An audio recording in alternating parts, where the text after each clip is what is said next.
सावली बागच्या बाबतीमध्ये अर्धवट वकील अनिल परब यांच्याकडून हेतुपुरस्सर उलटसुलट बातम्या देऊन सातत्यानं मीडियामध्ये आमची बदनामी करण्याचं कटकारस्थान चालू आहे। आता त्यांचं म्हणणं आहे की मला लायसन्स जमा केले तर लायसन्स नको, मला राजीनामा पाहिजे। तू राजीनामा मागणार कोण? संबंध काय तुझा येतो? खोटे आरोप करायचे आणि राजीनामा मागायचे असं असेल तर या मंत्रिमंडळामध्ये एक मंत्री पण शिल्लक राहणार नाही ना। बाप दाखवून साध्य करणार। मी आज पुन्हा एकदा आपल्याला मुद्दाम सांगतोय, ही अग्रीमेंट बघा, ही अग्रीमेंटची कॉपी आहे। त्याच्यामध्ये शरद शेट्टींचं नाव आहे, शरद शेट्टींचं नाव आहे। यामध्ये कॉलम 6 मध्ये असं म्हटलेलं आहे, यापुढे धंदा चालवण्यासाठी कबूल करत आहे की चालवणारा कबूल करत आहे की कोणताही बेकायदेशीर धंदा मी सदर जागेत चालवणार नाही। कलम 6 मध्ये लिहिलंय। आणि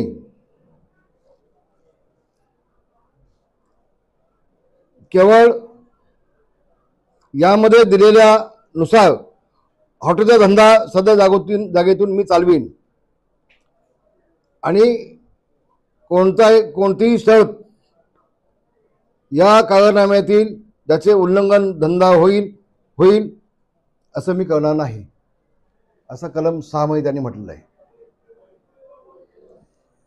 चष्मा घेऊन माझा।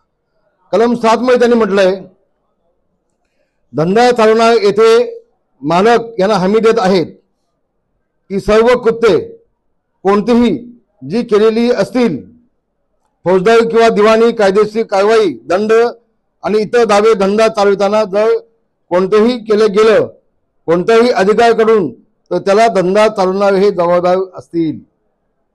धंदा चालवणारे हे जबाबदार असतील आणि ग्राहक यांना कोणतेही मालक यांना कोणतीही जबाबदारी देणार नाही किंवा कोणतेही मालकाची जबाबदारी राहणार नाही, याला पूर्णपणे जबाबदार धंदा चालवणारा असेल। कलम 6 आणि 7 मध्ये स्पष्ट म्हटलेलं आहे। आणि असं असताना ज्यावेळेला पोलिसांनी कारवाई केली आणि स्पष्ट झालं की त्यामध्ये ऑर्केस्ट्रा फक्त नसून अन्य काही गोष्टी तिथे आढळल्या, त्यावेळेला आम्ही तात्काळ त्याला त्या हॉटेलमधून बाहेर काढला, त्याला टर्मिनेटर नोटीस दिली।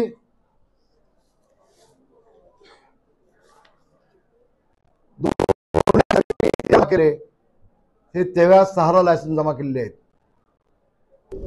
आणि या महासाहेबांनी विधानसभेत कधी काढलं? 18/7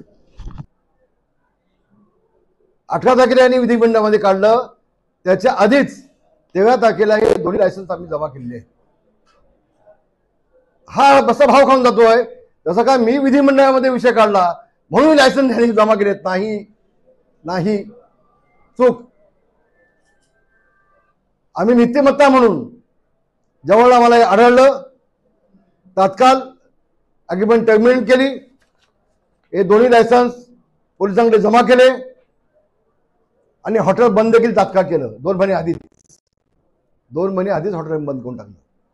आणि 1.5 महिन्यानंतर या महाशयाने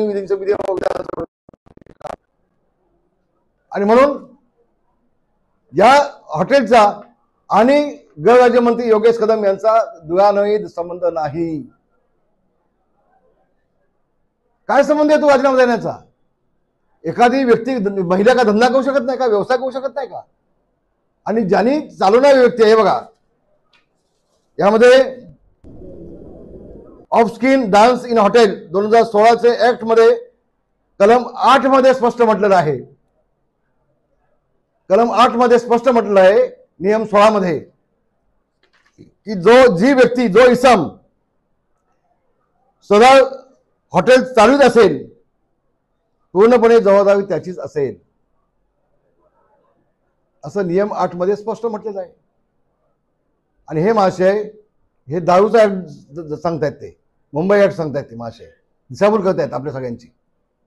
आणि म्हणून मी आपल्याला एवढंच सांगेन की पुन्हा पुन्हा पुन्हा पुन्हा तेच विषय येत आहेत. तुम्ही लायसन्स जमा केले, लायसन्स जमा केले.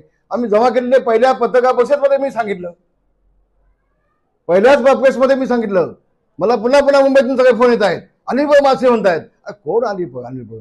हा देव आहे का, भगवान आहे का, जो नियमबाह्यपणे विधिमंडळामध्ये हा विषय काढतो, नियमाच्या बाहेर जाऊन काढतो, एखाद्या सदस्याला नोटीस 35ची नोटीस न देता हा विषय काढतो. आम्ही आता विधानसभा अध्यक्षांना पत्र दिलंय की नियमबाह्यपणे त्यांनी विधिमंडळामध्ये केलेले आरोप हे पटलावरून तात्काळ काढून टाकावेत. त्यांनी 35ची नोटीस दिली नव्हती आणि ज्याच्यावरती आपण आरोप करतो तो जर सदस्य सभागृहात नसेल तर त्याच्यावरती आरोप करता येत नाहीत. आणि म्हणून बेकायदेशीरपणे या अर्धवट वकिलांनी जे आरोप केलेत ते सभागृहाच्या पटलातून तात्काळ काढून टाकावं म्हणून आम्ही सन्माननीय अध्यक्ष सभापतींना अर्ज दिलेला आहे, पत्र दिलेलं आहे. अजून अध्यक्ष महोदय मुंबईला आले नाहीत, ते आल्यानंतर पुढचा योग्य तो निर्णय होईल. पण एक गोष्ट मी आपल्याला सांगतो, या गोष्टीचा कुठेही आम्ही पाठिंबा दिलेला नाही. आम्ही आतापर्यंत स्वच्छपणे जगलोय. ज्याला चालवायला दिलं होतं हॉटेल त्यांनी जर का नालायकपणा केला असेल, अनधिकृत काम केलं असेल तर त्याच्यावर तात्काळ आम्ही कारवाई केली. लायसन रद्द करून टाकले, त्याला बाहेर काढून टाकला आणि या मंत्र्यांचा त्याची या